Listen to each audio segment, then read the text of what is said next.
Welcome to Little Victories, the self-help comedy podcast that proves success isn't about perfection, it's about progress.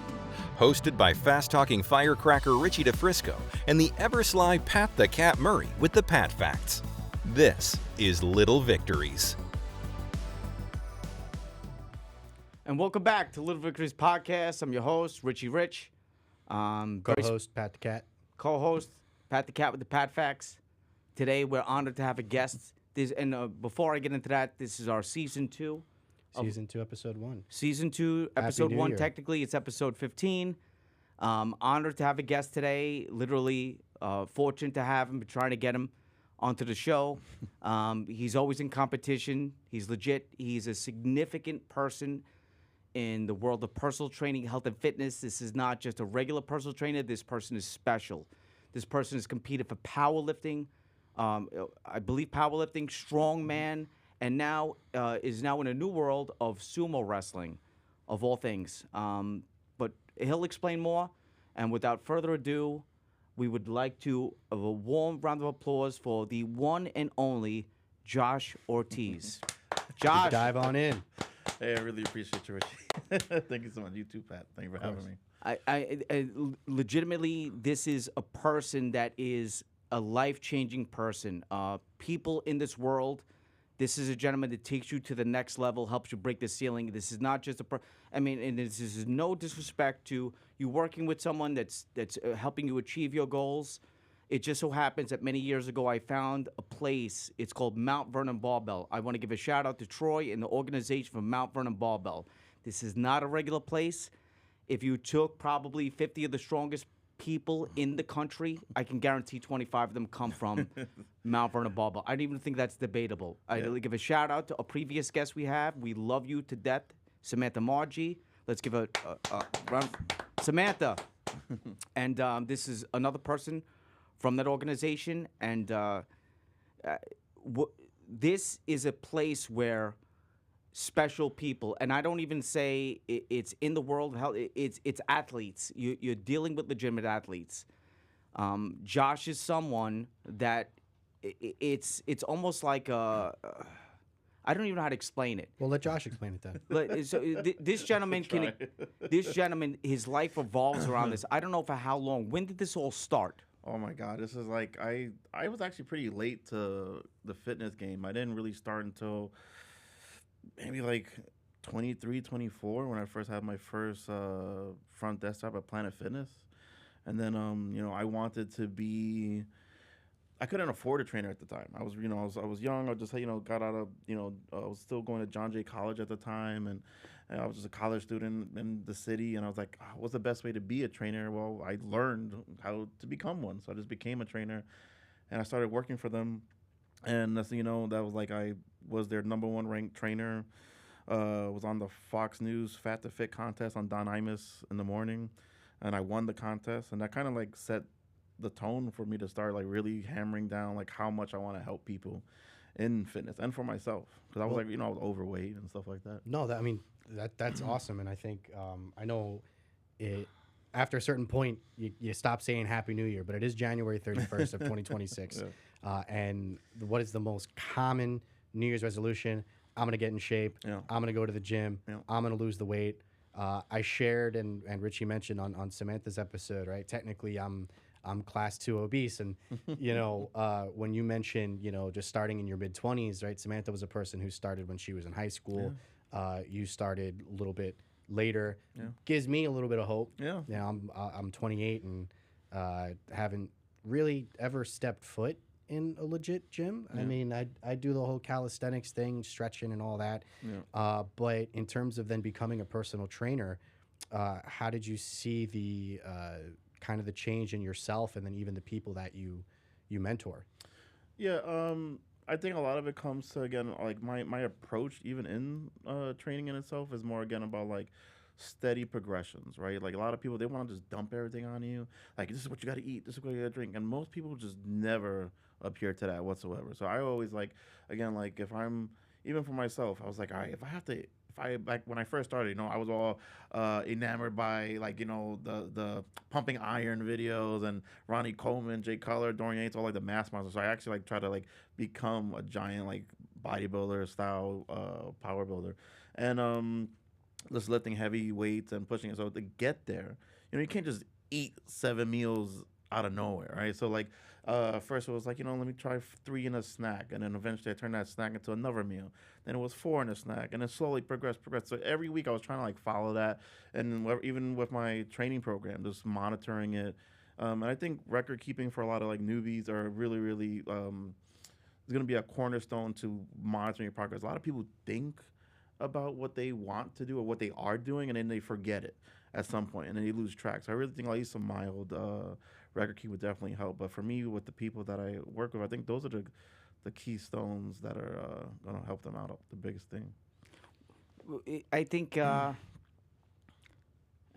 don't know how to say this, but like because you're successful on your own. You legitimately, Josh just competed yesterday, if I'm not mistaken, in a world Championship sumo, yeah. World Championship sumo wrestling. The WCS held and run by Noah Goodman.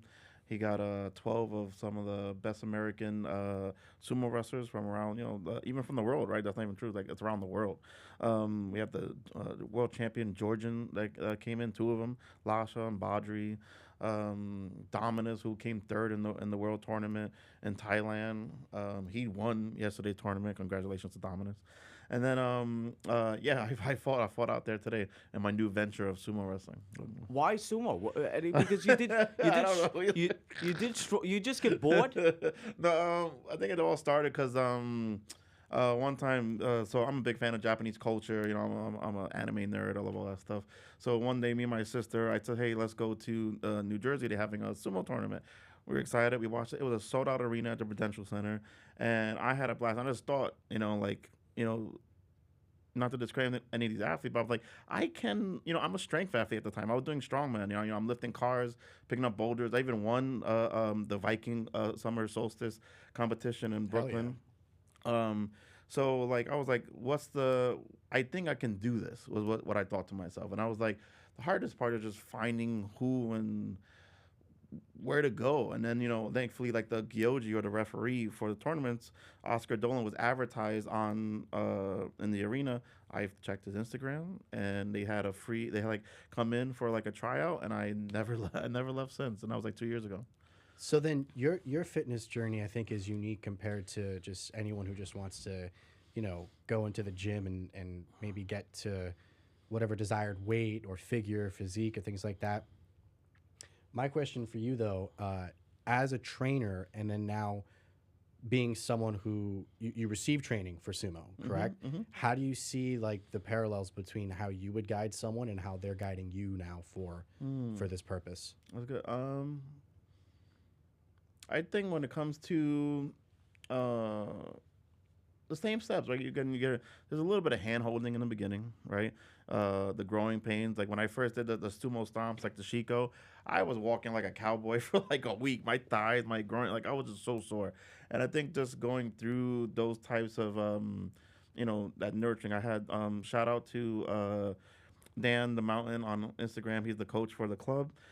He currently moved out, so he's no longer the coach at the club. But he still coaches us virtually. But again, him guiding us, giving us tips and tricks on like repetition, being constantly working on your craft, finding your style. Because the thing is, a lot of people, if you look at Japan, it's a very almost like, again, hierarchical, hazy style where, they kind of like really almost literally beat you into that submission of like, this is how we do it. This is what you're going to do. And if it's not it, again, And here it was more like, okay, just flow. Let's see what looks, what gravitates towards you, and we'll go with that, And then you start really like nurturing those aspects of you, which I think is also good as an athlete. Like, do what you're good at and nurture that. I think good coaches do that. What's your thing with the Japanese? See, for me, it's the women. The Japanese women, and that's it. But where do you come up with this Japanese? Because you're a guy from the Bronx. You're born in the Bronx. Where were you born in the Bronx? Like I was born, let me see, towards Webster Avenue, and near like in between Webster Avenue and Grand Concourse. So on 170th and Clay, to that old area. Now I'm near Pelham Parkway, but that's where I was born and raised, though. So I'm not going to mention names, but it was actually Troy that said it. And he made fun of you because he said he's the only Puerto Rican I know from the Bronx that doesn't speak Spanish. This is also pretty accurate. I'm some people consider that I'm one of those Puerto Ricans or like the newer Ricans that I'm fully assimilated. I'm just I just speak. I don't speak. I actually speak more Japanese than I do Spanish. That's awesome. It's just I tried several times. I just think sometimes I have like any like slight issues culturally where like the moment you have that, they're already turned off. And then sometimes that's some of the things that I faced growing up from my own culture, my own community. It's just like, once they hear that, like, oh, you're not part of even the conversation anymore. So, but that's that. I got a bunch of questions for you. And don't interrupt me either, okay? That's okay. If you have something special, just give me a wink or a...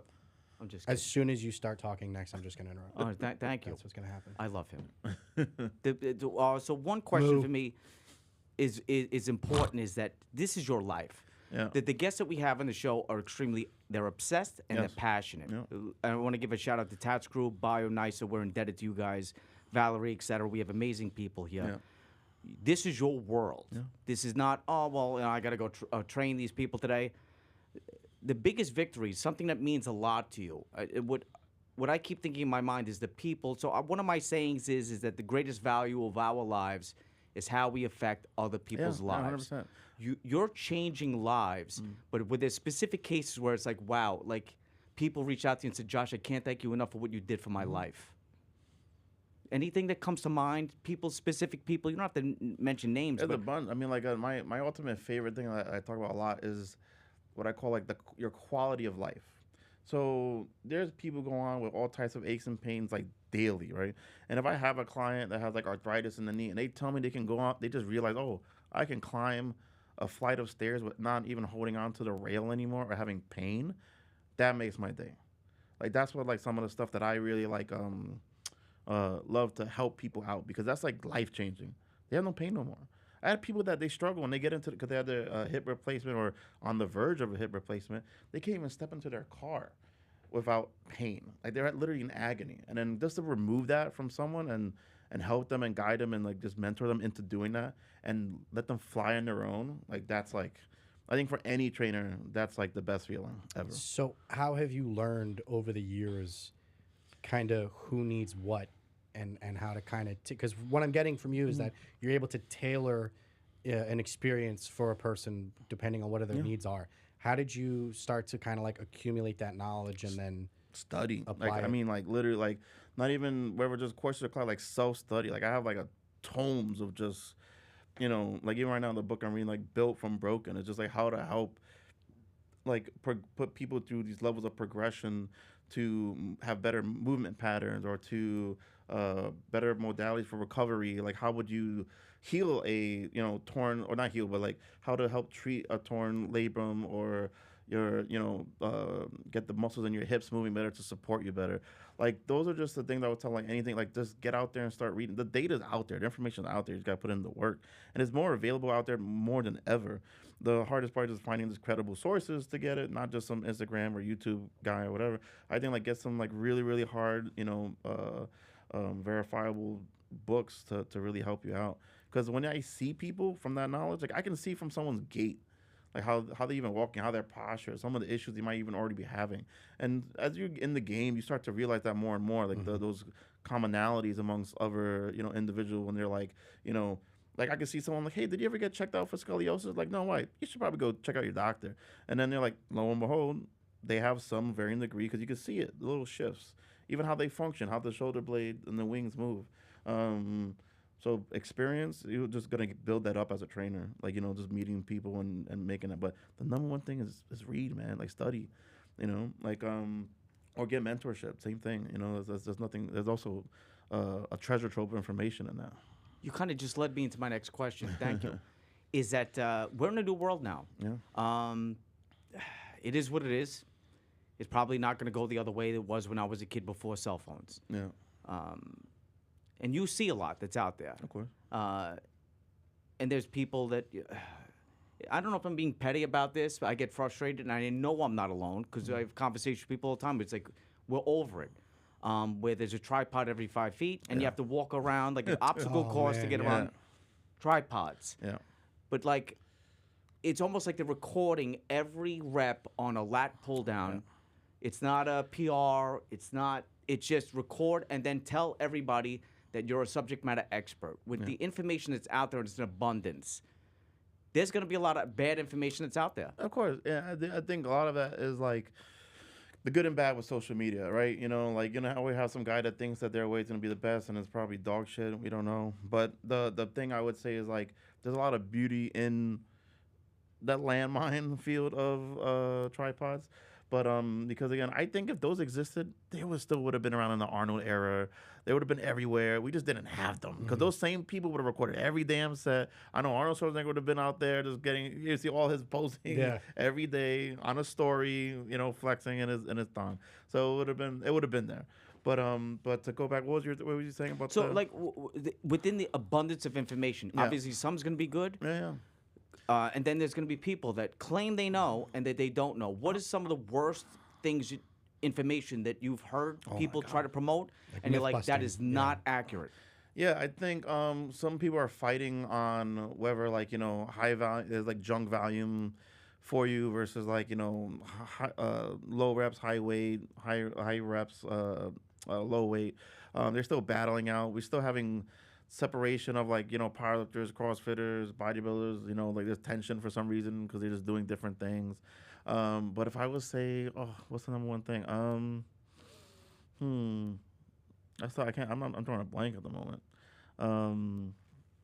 Yeah, I can't. Yeah. I can't. Well, my problem is I think it's more of a mental game for me. Is like I want to see the gains. Like I want to see the perfection before the progress. Yeah. Right. So like if I go home and I do 30 push-ups and use some free weights or whatever, 3 days from now I'm expecting to have a freaking bicep the size of a mountain. It's not going to happen. Yeah. And you feel, yeah, but that sounds like a goal-oriented or like results-driven personality type, right? So you want to see, like, if I'm going to do this work, I want to see something. So I would probably say start really like shrinking down those goals to something that's like super easy to accomplish like within the week, right? Like if that's the case, like whether it's like a half pound or a quarter pound in the week of a weight loss, and then strive for that, or just even adhering to any type of cardio or diet regimen for like a certain amount of days within the week. Like I want to just get a good diet 3 days out the week, make it perfect, and you just focus on. Then you make it 4, 5, 6, 7, and eventually you have that. So you know what that means, Richie? It means that if Josh is open to it, we're going to be tracking my progress over the next few episodes. We're going to see. We're going to see. Well, because then my other question too was, he's said it time and time again. The strongman training and the powerlifting is completely different than someone who just wants to do some cardio and do some basic 100%, stuff. So my question for you when it comes to strongman is like, how do you get someone to that next level? How do you push them to do more? Yeah, and all right, so this is kind of like an umbrella for everything, and I think this maybe comes to what I do for myself. Like, why am I doing so many things? Is again building up on get the structure down, right? The form. What do you need, right? Are you able to do the most basic movement? And if not, why not? Right? Is it the tightness? Is it your time, your lifestyle? All that matters. Like, so again, when I do strongman, trying to teach someone how to do strongman, I just start with like, again, empty implements. Get the form. You don't need weight yet. You have to get down the form first, right? And then we can start talking about that. But again, even if, like, let's say you have an empty bar and I try to get you to do like a log, overhead clean and press, and you can't get your arms behind you, why not? What's going on there, And I think that self-reflection, it's so important in your own life, like for everything, like for work. Like, why are we not where you want to be at? Why are you not getting the money that you wish you or the salary or the car or whatever the case may be? And then you can start breaking that down to the smallest part and then work from there. I think too many, try to drink from the hose when it comes to trying to fix these issues, even in fitness, that I do think that if they just really just break down to bare bones and work their way up again. And that's what I do. I keep resetting myself, right? I've done it for the strongman. I had to learn that. Like, I got into fitness because of strongman. I used to watch Mario Pudzianowski on ESPN. He looked like a shredded bodybuilder, just jack. He won so many championships. And lift cars. They literally, or pull a boat, like a a liner, like a ship liner. They're just yanking them.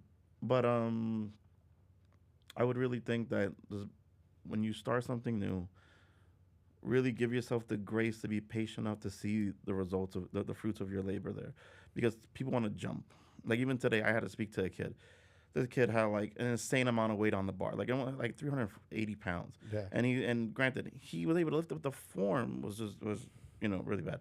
But I had to speak to him. I was like, listen, man, I really think we need to like start bringing this back down again. I introduced myself for the first time, which is always hard, right? Because you never know how it's gonna go. How they're gonna take it, yeah. And I'm trying to do my best to not insult or whatever. But for the most part, the conversation went well. But my point is, like, when you see things like that, got to really just break it down. Like I don't know how else to get into it, but just do the best with the least at first, and then you can start adding on. And I don't know if that's in relation to the term called, and I learned this in my later years. It's because I'm lifting weights since I'm 17 years old. Started at Lehman College, I believe, and then in Morris Park there was a gym, which if it was still open, I'd still go. They called Dolphin Fitness, because I'm a career Dolphin guy.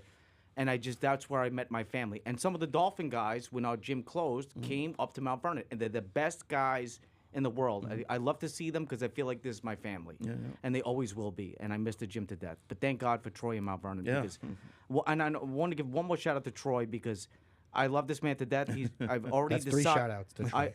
three shout-outs to Troy, and I've already decided that he will be the godfather of my first child. Is that I've been to... You better get on that, Richie. I've been heavily... Forget it. These girls are dodging me. But the thing about our location, our community, it's a community, is that never in my life... I come heavily in boxing gyms, which I spread around tons of boxing gyms, and weightlifting gyms. Our gyms were like jail gyms. Yeah. So if a speed bag deflated, it stayed there. If with a leg press or whatever, it stayed there. Yeah. Like a graveyard. I've never in my life seen someone care about a place like that, where if something's not working, within 5 days here he comes with or less with clamps fixing it, and I'm not used to that. Yeah. So everything is always, and that's great for anyone looking to sign up for that location. Yeah. But and I'm sorry I went on a tangent because I ramble, but Richie's rambling, yeah. I ramble again. Is that ego lifting? So Yeah. learn this lady about ego lifting, and that's where you have to kind of check yourself, where it's like, am I doing this out of ego? Because this is where I could actually get hurt. Because once you reach certain levels of weight on that bar or whatever you're doing. Matt had said this to me one time, because I really got obsessed with strongman. Yeah. And that's what I love to do. Is that he said, Richie, in this lifestyle, you're not pulling a muscle anymore. You're tearing something, you're out. Yeah. And to build on that, I wanted to ask, like, I'm sure there's been some bad days in terms of something gruesome happening, ego lifting, someone tries to do so much, and then they break a leg, snap is there, like, if you're comfortable sharing, like a bad kind of situation that you've seen? Oh my God, like one of the worst one again. Same thing with Matt, right? So we go on to do the Conan's wheel, or there's something called like the wheel of pain in strongman. So you pick up this apparatus and kind of like zerch it onto your chest, and there's like a heavyweight ball. We went up to like 800 pounds, right? So you have to go in a circle for as many laps as you can, and then you just go in a circle, and then he just abruptly stops. And like he tripped, but he didn't trip on anything. And next thing you know, lo and behold, he like completely detaches his Achilles tendon just from misstep. The worst gruesome one though I saw was like in Powerhouse Gym in the Bronx. So that was like a dungeon type gym where like you had to use a bolt to into the leg press just to hold it from falling down as a safety. The guy's doing the leg press up, loading on crazy amounts of weight. He's throwing it though, and he's like throwing it, but it's like very like recklessly. As he throws it, he misses it, catches it, and then that steel plate goes right into his shin, and like comes down and just gashes right in the bone. You can see it's in the bone. Yeah, it was brutal. That's wild. I learned so much. I'm big on. My mother was a school teacher, and I've never loved someone or missed someone so much in my life. But I've always been big on, and some people, and that's okay. That's their right to do so. I'm very big on trainers, coaches, teachers. I believe teachers change lives, coaches.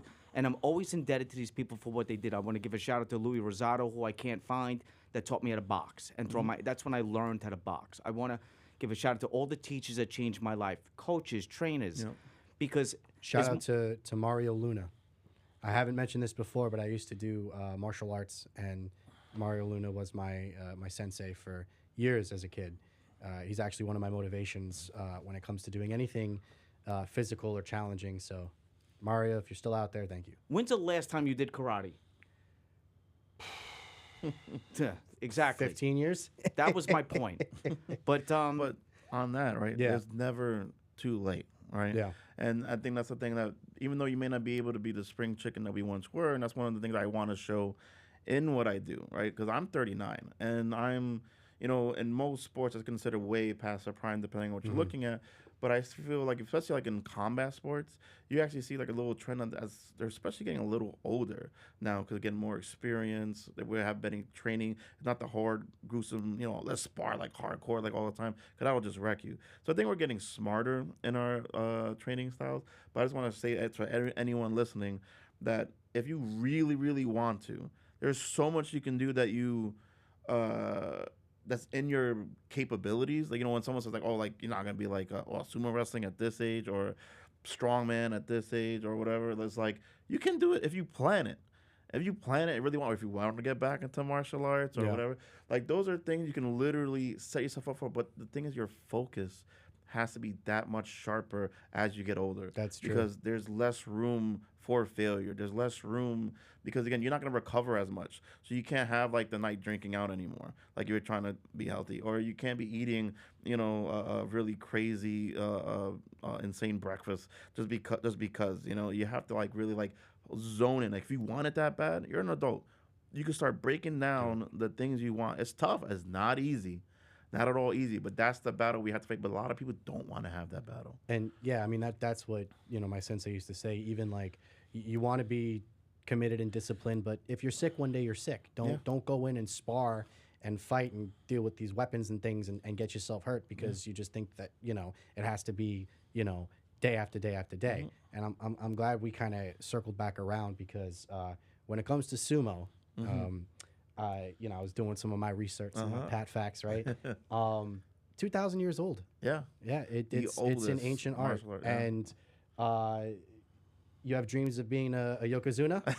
Like for like the outside. So Japan is very like secluded, right? Yeah. So again, they have like it's kind of very kept. They allow little foreigners in there. So that was going to be another question too, because I know you mentioned like the whole Puerto Rican from the Bronx doesn't speak Spanish. How because the yokozuna for our listeners are the highest level Rank, of sumo rank, and once they reach yokozuna, they cannot be demoted unless their performance declines. They're expected. It's honor bound. They're supposed to resign that. And there's only been 75. Yeah. And recorded actually over 2,000 years of the practice of the sport. Only 75 people have reached this master level. And you look at like American sports and you look at the NFL and the MLB and you have dozens and dozens and dozens of people in the Hall of Fame and stuff like that. As a 39-year-old entering into this kind of this field, how have you dealt with maybe some of that doubt and some of that exclusion, if anything? Yeah, there's definitely gonna be a lot of issues, especially again, getting older. New York is also just starting really, moving really well with the sumo culture. A lot of other states are, they're all a good community, but they also are rivals in a way. But they are hardcore, well established. California, Texas. I've Florida. seen Hawaii. I've seen the last couple of yokozuna have come from some of those islands. Yeah. Yeah. So in regards to that, it's just like dealing. It's difficult. It has its challenges. But I think what I have to focus on is reasonable goals. Like I mentioned before, it's like, am I gonna make it to like yokozuna outright? No. But if I put in the effort and work, I can make it a higher place than I did last year. When I first started, my first round, my first tournament, I was like dead last. And then I did like in Vegas, came fifth. Nationals was like out of 90 people, I think it was like 17, and then so at least it wasn't like the performance wasn't like all the way down, but you can see there's growth. And I'm happy with growth. And of course I always want to rise to the top, but that's with, am I doing the work? Am I doing my 100 shiko a day, my sumo stomps as they do in Japan? Like that's the thing. I can only expect to get what I put in. And I think people have to come to real harsh terms with themselves. Is that what they're doing? I just want to thank. Actually, you should thank Jesus. I call him JC. but because if you didn't say a pat fact today or do any historical information, you were gonna get fired. Okay. I was on the ropes there, guys. I was on the ropes. I didn't Thank know. God. I didn't know. Holy Christ! Good job. You know, it's funny because I do work in the emergency room as one of my second jobs because all I do is work and talk to my cats. There was a patient yesterday, and it really dawned on me in that moment. A young kid, really nice, her and her parent, the nicest people, high level anxiety, and I see it more now than I've ever seen it. And in my mind, when I left the hospital this morning, because I work overnight, and I said to myself, you know, I wish I could have spoke with her more or inspired her more, tried to say something motivating. I tried to say things to her like, you know, you're stronger than you think you are, et cetera, because she kept talking badly about herself. And in my mind, I had this moment as I left work, and I said, you know what really helped this girl is if she tried to implement something. You know, I believe in everything is equal, mind, body, spirit, and one affects the other in a positive way or a negative way. But even just doing something athletic or even some gym time would probably boost her self-esteem and belief in herself more than probably anything else this time in her life right now. And I think back to when I was a kid, scrawny, etc., and I just started lifting weights at the age of 17, and automatically, almost as like immediately, my self-esteem already started to increase, where I started to like myself, believe in myself. Yeah. And I'm sure you've seen this. There's a lot of young people in these gyms now, and people that never lifted a weight, completely out of shape, embarrassed to see other people around them because they're insecure. And have you worked with younger people like this? Yeah, of course. I mean, I work with a lot of people. Even from someone I used to be that way. I used to have holes in the bottom of my shirt. I used to keep tugging them down to cover my belly. That's how like bad it was. And it was nothing wrong. I just keep thinking that my stomach was that. That's how big I was. And helping other people, you know, oh my God, I have tons, you know, kids that are in danger of like even like heart attacks, you know, like that's how like, you know, obese or, you know, the poor the American diet goes, you know, but helping them is not easy because again, they're so impressionable. You know, you have to do your best to be like the best influence for them sometimes because there's right, especially right now, social media, advertisements, everything's throwing at them like eat this, eat that, don't eat this, do eat that. It's really hard, but it's possible. And then I think again, a trainer, mentor, your community, find those pillars, seek them out, and I think that's part of everyone's like hero's journey for themselves to go check that out. Do you think you can help anybody? To the best of my ability, I don't think there's someone that is not worthy of help. So our producer, his name is Pierre. He's really out of shape. Okay. And you think you can even help him But because he has to want it. he eats popcorn all So day. you know he has to actually legit. That's the hard part. So if he's down for a challenge, I'm willing to help put in the steps and some work. But he has to want it. We're gonna have to figure this one out. Yeah. And the other big question is obviously the you know what I don't know what it takes to feed you. But nutrition is a big thing, and Yes. also the expense of nutrition. Remember, if It you're is eating expensive. 5 times a day, it could get expensive. Yeah. If I'm really on my game when it comes to competition, it's like feeding a small pony. It's like I saw between like 8,000 to 12,000 calories a day. Yeah. Oh, man. I'm not getting anywhere near that lately now. I've been trying to come down, but because the sumo, I was bulking up to I'm 5'7" by the way, and for anyone who doesn't know, but my max weight was 287. There's no weight classes either, right? Yeah, there's none. Yeah. There's no So weight that's- class. yeah. They used to have a minimum, but they have exceptions for that now. Because we're gonna close soon. What you just gave to the audience is tremendous. It's an honor. I hope I Oh, can it was a get privilege. you Thank you for within the very, very immediate future. Now that I changed jobs, to get you on board to help train me waiting, brother. and get myself back to because I'm telling want, you, we'll start tracking me. I got And I got the fitness app in the phone. What Step 1. There you go. before we close, for one last word, what would you like to give to the audience that really matters? I mean, everything does, but A lot of people, I think, don't give themselves enough hope. And I would say that you can craft that for yourself.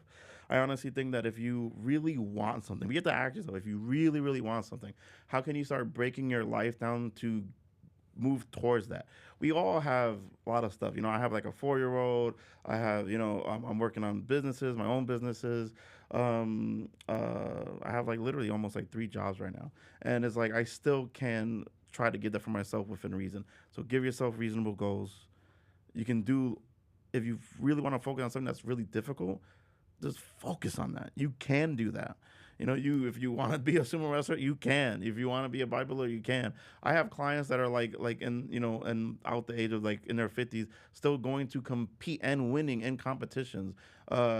It's not too late. As long as there's air in your lungs, it's not too late to do the things you want to do in your life while you're here. And this might not be the easiest thing to articulate, but if you can in your own words, as a very last statement is that, especially in the age of high anxiety and people rush to, I need to see a doctor and get, I'm not, it works. And then, I don't know. It's not my place to speak on behalf of that.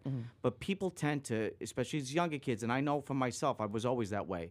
I just think it's a lot worse now, is that people tend to be very hard on themselves. Yeah.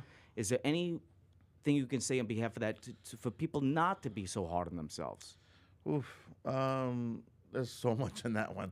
I would say that the easiest route is to put it on paper and see if it's true, right? And I think when it comes to being hard, myself included, is like if I take a step back and I see what tasks I either failed at, like yesterday I lost a match. Was it within my wheelhouse to fix? Can I fix what happened? Is it within my ability to do that, or do I need more time to work on my skills? Or my fears or anything. So I would really say when it comes to being so hard on yourself is give yourself enough grace to look back and see if what you're even saying on paper, you just write it down, is that even a true statement? And then oftentimes you'd be surprised. A lot of people say it's really not. You're just coming up with these voices, and it could be from whether it's from trauma, from negative energy from your friends, could even be from family also, and all this pressure and these social pressures. But again, if you just look down on paper, like I try to be, again, a lot of people talk about objectivity in different ways, but if you can just objectively see, like, am I even that bad? Because we don't see how far we've come sometimes. Like when you have someone training, they lost a certain amount of weight, and they tell me, Josh, I don't think I'm getting anywhere. I'm like, what do you mean? Look at you. You're here. You're here. You're stronger. You don't have no pain. You lost this X, Y, and Z amount of weight. It's like you've done so much. Why are you on yourself? Of course, there's expectations. There's like the goal orientation. They can get it. Yeah, that they can get it. And then, but we forget that. And I think when you do that, it's almost like you're checking yourself, when you write that. So again, anyone out there, I was just say, like, if you don't have no one to talk to you about it, write it on paper and try to see like a fact, not a thought. Like, oh, I think I'm doing something. Have some like value to that statement. I did this. Right? Yeah. Thank you, Josh. You can't see now, but I'm actually crying behind the sunglasses. That was the most beautiful piece of advice I've heard in quite some time. I can't thank you enough. It was great having you. Thank you. You're Thank an you so honor. much. You're a huge inspiration. You change lives every day because it really does matter when you look good, you feel good, and you're living your best life. Your health always comes first before anything else, before monetary value, etc. If you're not healthy, you can't enjoy that $1 million that's sitting in your bank account. For anybody that wants to look Josh up, his account is Your Noble Beast. Yep. How do I spell? We'll leave it for you in the captions. Thanks again for tuning in, everybody. And until next time, this is Little Victories Podcast, episode 15. Season 2. Guys, let's get Thank you, Josh. Thank you for having me, guys. Thanks for listening. Stay tuned for more wins and more laughs. Follow us at Little Victories Pod on Instagram so you don't miss a thing.